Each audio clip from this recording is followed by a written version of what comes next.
Sa Majesté, la Teanagonwayilomi II, fête son 9e anniversaire d'intronisation à la tête du royaume de Poso-Tomé.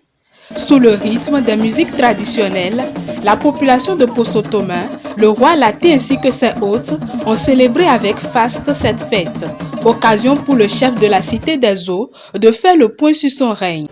Mesdames, Messieurs, nous voici à la 9e édition d'un 9e anniversaire d'intronisation.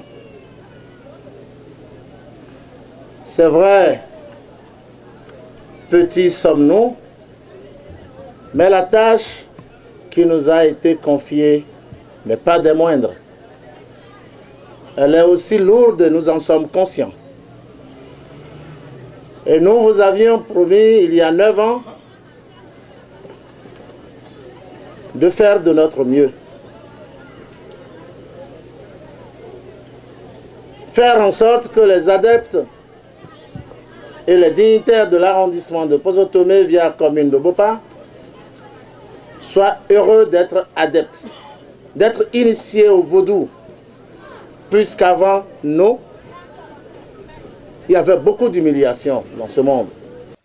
L'événement a connu la présence de plusieurs personnalités du monde vaudou, dont une délégation du Cameroun, avec à sa tête le roi des Batoufam, le chef suprême et spirituel d'Agbo Hunohuna II de Ouida et le président de la CNCVB Racine, Adanyiro Agassa Gedenge, ainsi qu'un grand nombre de dignitaires. Ensemble, ils ont salué la bravoure de l'homme, tout en dressant un élogieux bilan du vaudou.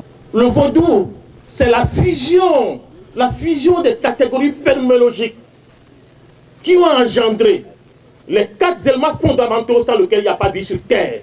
C'est ça le vaudou. Sans vaudou, il n'y aura pas l'équilibre de l'humanité. Avec vaudou, le cosmos est en équilibre et évolue vers l'infini. Voici donc la délégation venue du Cameroun. Et nous n'en sommes pas la première. On a toujours été des vôtres. On a toujours été à vos côtés quant à la question de spiritualité et de culture. Donc voilà pourquoi cette année encore, nous sommes déplacés du Cameroun pour que nous partagions ces grands moments ensemble, pour qu'on pense à une Afrique toujours plus solidaire, plus forte, comptant sur un développement propre et réel. Après avoir prié pour le Bénin et son chef Patrice Talon, dont le débat sur son second mandat focalise toutes les attentions en cette veille des élections présidentielles, le roi Laté Anagonwayilomi II décerne un satisfecit à l'homme pour son courage, sa détermination et ses œuvres de développement. Personnellement, je lui dirais de ne pas avoir peur, car après lui arrivera un président que le Béninois ne va jamais apprécier aussi. J'aime sa détermination. J'aime son courage, j'aime sa façon de gérer le pays. Il faut un homme rigoureux pour gérer notre État, car c'est un peu bourré de désordre. Pour l'ordre qu'il a ramené et en train de ramener dans le monde cultuel et royal,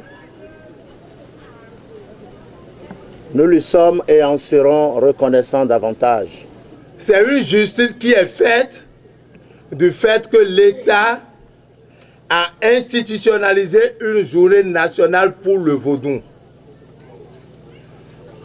Une première, en ma connaissance, jusqu'à la seconde, je parle, c'est le Bénin. Et cette préséance a été renforcée par le gouvernement actuel qui a inscrit dans les lignes de la Constitution la reconnaissance de la chefferie traditionnelle. Quoi de plus beau?